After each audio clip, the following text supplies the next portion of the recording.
Anime fans அனைவருக்கும் வணக்கம். இன்னைக்கு நம்ம doom of fallen god season 2 episode 20 தான் பார்க்க போறோம். போன எபிசோட்ல நம்ம டீன் பத்தின உண்மையை கண்டுபிடிக்கிறேன்னு சொல்லிட்டு ஒரு மிகப்பெரிய பிரச்சனை பண்ணியிருப்பாங்களா. அதுக்கப்புறமா இந்த ஒரு எபிசோட்ல பார்த்தீங்கன்னா அந்த காம்படிஷன் ஆரம்பிக்க வேண்டிய அந்த ஒரு தருணம். ஸோ எல்லாருமே அந்த இடத்துல கூடியிருக்காங்க. நம்ம 2 டீன் இருக்காங்களே அவங்களுமே வந்துட்டாங்க.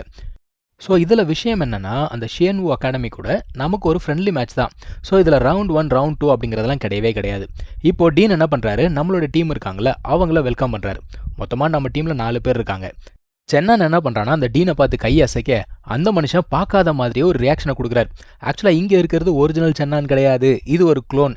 இதை கண்ட்ரோல் பண்ணுறது நம்முடைய ஃபேரி. ஆக்சுவலாக ஃபேரிக்கு இதுக்கு முன்னாடியே அந்த பாத் ஆஃப் டிஸ்ட்ரக்ஷன் பற்றி தெரிஞ்சிருக்கும். அந்த பாத் ஆஃப் டிஸ்ட்ரக்ஷன் வந்து பார்த்தீங்கன்னா 2 விஷயத்தை தேடி வந்திருக்காங்க. ஒன்று அந்த ஹெவன்லி ஸ்கிரிப்சர்ஸ், இன்னொன்று வந்து பார்த்தீங்கன்னா பிளாக் டாட்டாய்ஸ் ஆர்மர்னு சொல்லிட்டு ஒரு ஆர்மரை தேடி வந்திருக்காங்க. ஆக்சுவலாக இவளோட என்ன அப்படின்னு பார்த்தீங்கன்னா இந்த ஒரு டீன் வந்து தப்பான வழியில் போய் அந்த பாத் ஆஃப் டிஸ்ட்ரக்ஷன் இருக்காங்களே அவங்க கூட ஒன்று சேர்ந்துக்கிட்டு நம்ம டீனை கடத்தி வச்சிருக்கானோ அப்படிங்கிற மாதிரி ஒரு கேள்வி. இருந்தாலும் அந்த பிளாக் டாட்டாய்ஸ் ஆர்மர் எங்கே இருக்குது அப்படிங்கிற ஒரு கேள்வியுமே இருக்குது.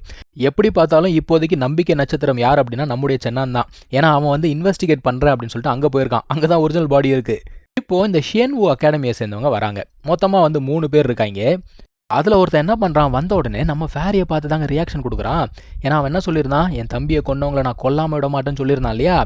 இப்போது இவங்க 3 பேர் கூட பார்த்தீங்கன்னா அந்த அகாடமியோட டீன் வரல. இப்போது நம்ம டீன் கேட்குறாரு, என்னப்பா உங்கள் அகாடமி டீனை காணுமே அப்படின்னு கேட்கும்போது, இல்லைங்க இதுனா சும்மா ஓப்பனிங் மேட்ச் தானே, இதுக்கெலாம் வர வேணாம் அப்படின்னு சொல்லிட்டு அவர் வராமல் விட்டுட்டாருன்றாங்க.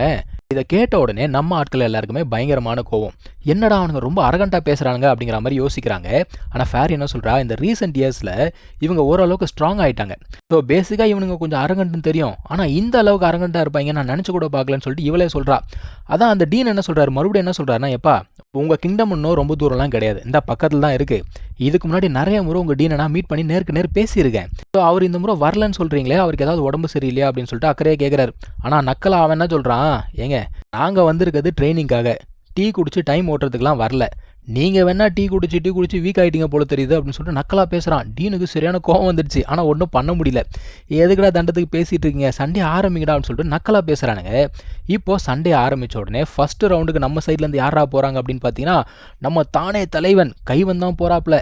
நம்ம கைவனை பார்த்த உடனே அவன் என்ன சொல்கிறான்னா, உனக்கு நல்லா தெரியுமே, உன் பேரை நான் ரொம்ப காலமாக கேள்விப்பட்டுட்டு இருக்கேனே அப்படிங்கிறான். இவனும் பார்க்குறான், என்ன உனக்கு எப்படி தெரியும் அப்படின்னு கேட்கும்போது, நீ அந்த வெஸ்டர்ன் விச் தானடா, அந்த ஐஷி ஃபேமிலியோட இல்லெஜிட்டிமேட் சைல்டு தானே அப்படிங்கிறான். அதாவது கைவன் வந்து பார்த்தீங்கன்னா அந்த திருமண பந்தத்துக்கு வெளியில் பிறந்த ஒரு குழந்தை. அதுக்கு ஒரு வார்த்தை இருக்குது, அதை நான் சொல்ல விரும்பலை. ஸோ இந்த ஒரு வார்த்தையை கேட்ட உடனே நம்ம கைவனுக்கு பயங்கர கோவம் வந்துருமா. அவன் என்ன பண்ணுறான், வெறித்தனமாக நிறைய தண்டர் கிளவுட்ஸ் அப்படிங்கிறத கிரியேட் பண்ணி லைட்னிங்கை பயன்படுத்தி அட்டாக் பண்ணுறான். ஆனால் ஆப்பனண்ட்டு ரொம்ப ஈஸியாக என்ன பண்ணுறான்னா ஒரு ஷீல்டு அப்படிங்கிறத போட்டு தடுத்தது மட்டும் இல்லாமல் இந்த ஷோகி விளையாடுவாங்க பார்த்துருக்கீங்களா, பிளாக் அண்ட் ஒயிட் காயின்ஸ், அந்த மாதிரி ஒரு 2 காயின் எடுத்து என்ன பண்ணுறான், அந்த தண்டர் கிளவுட்ஸ் அப்படிங்கிறத மொத்தமாக விலக்கி விட்டுறாங்க. அதுக்கப்புறமாவும் கூட பார்த்தீங்கன்னா கைவனை தொடர்ந்து அட்டாக் பண்ணிக்கிட்டே இருக்கான். இவனுமே ஜம்ப் பண்ணி ஓடிக்கிட்டே இருக்கான். ஆக்சுவலாக இவர் என்னமோ தப்பிச்சுக்கிட்டு இருக்காம நினச்சிக்கிட்டு இருக்காப்புல. ஆனால் ஆப்பனண்ட்டு கைவனுக்கு வலை விரிச்சுக்கிட்டு இருக்கான். அது கைவனுக்கு தெரியாது. இப்போ கைவன் கீழே இறங்கி வரான். வந்த உடனே அவனால் நகர முடியல, கால் அப்படியே மாட்டின மாதிரி ஆகிப்போச்சு. இந்த ஆப்பனண்ட் என்ன பண்ணுறான், கண்டினியூஸாக அந்த ஒரு காயின்ஸ் மாதிரி வச்சுருக்கான்ல அதை வச்சு அட்டாக் பண்ணிக்கிட்டே இருக்கான். கைவனால் தாங்க முடியல. இவன் என்ன சொல்கிறான்னா, தம்பி நீ ஒரு இம்பியூர் பிளட்டு, இதெல்லாம் பார்த்ததுக்கு உன்னோட எபிலிட்டி ரொம்ப வீக்காக இருக்குது, நீ ஏன் ரொம்ப கஷ்டப்படுற, உன்னை நான் முடிச்சு விட்டுறேன் அப்படிங்கிறான். இன்னொரு பக்கத்தில் நம்ம சென்னானை காட்டுறாங்க. அவன் டீனோட வீட்டுக்கு போயிருக்கான்ல, பெரிய பெரிய எறும்பு என்ன பண்ணுது, பாதுகாத்துக்கிட்டு இருக்கு. எப்பா சாமி மாட்டினா நம்மளை செஞ்சு விட்றோம் போல தெரியுதேன்னு சொல்லிட்டு ரொம்ப காஷியஸாக தான் நகர்ந்து போய்கிட்டு இருக்கான். உள்ளுக்குள்ளே ஒரு எறும்பு இருக்குது. இவன் என்ன பண்ணுறான், அதை டெஸ்ட் பண்ணணும் அப்படிங்கிறதுக்காக ஒரு கல்லை தூக்கி போடுறாங்க. கல் விழுந்த இடத்துல அந்த எறும்பு என்ன பண்ணுது, பட்டுன்னு அட்டாக் பண்ணுமா. ஆஹா மாட்டினா கொத்து பரோட்டா போட்டுறோம் போல தெரியுதேன்னு சொல்லிட்டு இவன் ஒரு பிளான் பண்ணுறான்.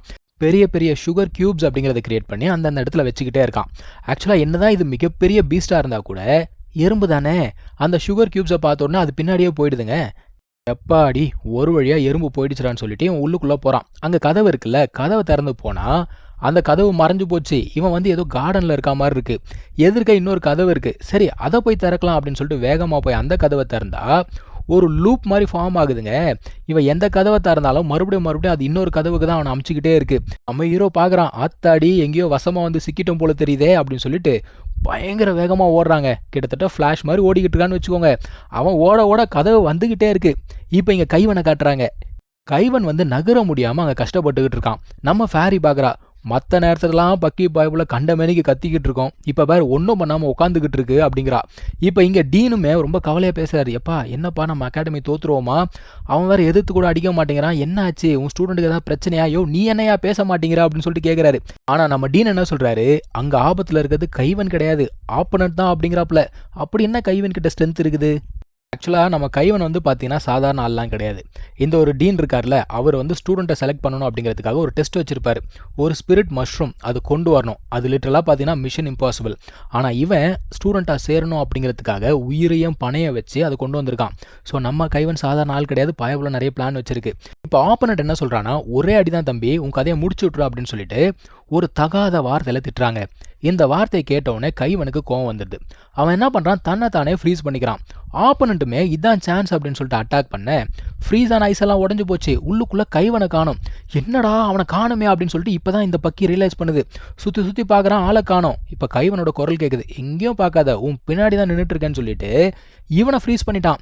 அதான் கைவன் சொல்கிறான், தம்பி நீ ஒரு செஸ் போர்டு கிரியேட் பண்ணல, நீ அதை கிரியேட் பண்ண ஆரம்பிக்கும் போதே என்னோட பிளானை நான் ஆரம்பிச்சிட்டேன் அப்படிங்கிறான். அவன் அப்போவே ஒரு க்ளோனை கிரியேட் பண்ணிட்டான். கரெக்டான சமயமாக பார்த்து அவனும் க்ளோனும் வந்து ரீப்ளேஸ் ஆகிட்டாங்க.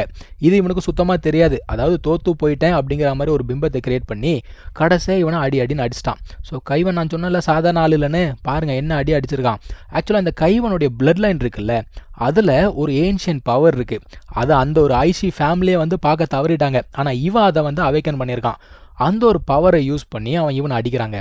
அது ஒரு சீல் மாதிரி இருக்குது, இருந்தாலுமே இவனை டோட்டலாக டிஃபீட் பண்ணிடுச்சு. இப்போ இந்த டீனுக்கு பார்த்தீங்கன்னா யாரோ ஒருத்தர் உள்ளுக்குள்ளே போயிருக்காங்க அப்படிங்கிற ஒரு தகவல் வந்துருச்சு. மனுஷன் இங்கிருந்து வேகமாக போவாரா? அங்கே சென்னான்னு பார்த்தீங்கன்னா உசுரை கையில் பிடிச்சிட்டு ஓடிக்கிட்டு இருக்கான். ஆனாலும் ஒரு பிரயோஜனமும் கிடையாது. ஆனால் இப்போ தான் ஒரு விஷயத்தை நோட்டீஸ் பண்ணுறான், அந்த இடத்துல நிறைய ஏன்ஷியன் கேரக்டர்ஸ் அப்படிங்கிறது இருக்குது. அப்போ இவனுக்கு தெரியும் இந்த மனுஷனுக்கு ஏன்ஷியன் கேரக்டர்ஸ் யூஸ் பண்ண தெரியும். இந்த கேரக்டர்ஸ் எல்லாத்தையும் ஒன்று சேர்த்து பார்த்தா தான் தெரியுது இது ஒரு மந்த்ரா. அப்போ இதை எப்படி யூஸ் பண்ணணும் அப்படிங்கிறது இவனுக்கு தெரிஞ்சு போச்சு. அதை யூஸ் பண்ண உடனே இந்த ஒரு டோரும் ஓப்பன் ஆக உள்ளுக்குள்ளே போய் பார்த்தா எல்லா இடத்துலையுமே பிளட் அப்படிங்கிறது தொங்கிட்டு இருக்கு. அந்த பிளட் எல்லாத்தையுமே அங்கே ஒருத்தர் படுத்துக்கிட்டு இருக்காரு, அவருடைய உடம்புக்குள்ளே செலுத்திக்கிட்டு இருக்காங்க. இப்போ இவங்கிட்ட ஒரு கிறிஸ்டல் இருக்குது பார்த்தீங்களா, அந்த பொண்ணு கிட்ட இருந்து எடுத்தான்ல, அந்த ஒரு கிறிஸ்டல் வந்து ரியாக்ட் ஆகுது. இப்போ தெரிஞ்சு போச்சு, ஓகே இவர் தான் டீன் அப்படிங்கிறது இவனுக்கு தெரிஞ்சு போச்சு. இவன் என்ன நினச்சிட்டு இருக்கான், இங்கே வந்து டார்க் ஆர்ட்ஸ் அப்படிங்கிறத ப்ராக்டிஸ் பண்ணிட்டு இருக்காங்கன்னு சொல்லிட்டு பயங்கர கோவமாக இருக்கான். அந்த சமயத்தில் அந்த டீனுமே அங்கே வந்துருவாரா? அவரை பார்த்த உடனே இவன் செம்ம கொலவெறியோட அட்டாக் பண்ண ஆரம்பிக்கிறாங்க. அவன் என்ன கேட்குறான், நீ டீனை கடத்தி கொண்டு வந்து பாத் ஆஃப் டிஸ்ட்ரக்ஷன் கூட சேர்ந்து என்ன பிளான் பண்ணிக்கிட்டு இருக்க அப்படிங்கிறான். மனுஷன் என்ன சொல்கிறாரு, இங்கே பாரு நம்ம வெளியில் போய் சண்டை போடலாம், இங்கே டீன் வந்து ரெஸ்ட் எடுத்துக்கிட்டு இருக்காரு அப்படின்ன உடனே இவனுக்கு கோவம் வருது. என்னது ரெஸ்ட் எடுத்துக்கிட்டு இருக்காரா? ஏயா பாட்டிலாக தொங்க விட்டு அந்த மனுஷனை என்னமோ பண்ணிக்கிட்டு இருக்க, கேட்டால் ரெஸ்ட் எடுக்கிறாருன்னு கதையாக விடுற, உன்னை நீங்கள் சும்மா விட மாட்டேன்னு சொல்லிட்டு கொலை வெறி கொண்டு அட்டாக் பண்ணுறாங்க. நம்ம ஹீரோ என்னமோ வேகமாக தாங்க அடிக்கிறான், ஆனால் இவனை விட டீன் வந்து பார்த்தீங்கன்னா பயங்கர வேகமாக இருக்கிறாரு. இப்போ இப்படியே சண்டை போட்டுக்கிட்டு இருக்கும்போது தூங்கிட்டு இருக்காருல அந்த டீன் வந்து கண்மூச்சு எந்திரிச்சு இவங்களோட சண்டையை நிறுத்துறாரு. மனுஷன் ஒரு டெக்னிக் தான் பயன்படுத்தினான், அந்த டைமே வந்து பார்த்தீங்கன்னா ஃப்ரீஸ் ஆகிடுச்சுங்க. சென்னான்னு பார்க்குறான், என்னடா இந்த டீன் இந்த அளவுக்கு ஸ்ட்ராங்காக இருக்காரு அப்படின்னு சொல்லிட்டு பார்க்குறான்.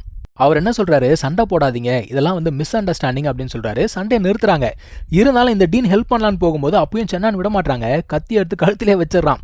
அவர் என்ன சொல்கிறாரு, இல்லை அவன் வந்து ஈவில் ஆர்ட்ஸ்லாம் ப்ராக்டிஸ் பண்ணலை, ஆக்சுவலாக என்ன ஒருத்தர் வந்து சிவியராக இன்ஜூர் பண்ணிட்டாரு. ஸோ இந்த டீன் வந்து என்னை பாதுகாப்பாக வச்சுக்கிட்டு இருக்காரு அப்படின்னு சொன்ன உடனே சென்னான் கேட்குறான், உங்களையே ஒருத்தன் ஹர்ட் பண்ணிட்டானா, யாருங்க அவன் அப்படின்னு கேட்கும்போது பாத் ஆஃப் டிஸ்ட்ரக்ஷன் அப்படின்னு சொல்கிறாரு. ஸோ இங்கே தான் இந்த எபிசோட் முடியுதுங்க. நம்ம அடுத்த எபிசோடில் கண்டினியூ பண்ணலாம். தேங்க்யூ ஸோ மச் ஃபார் வாட்சிங். Take care. பை.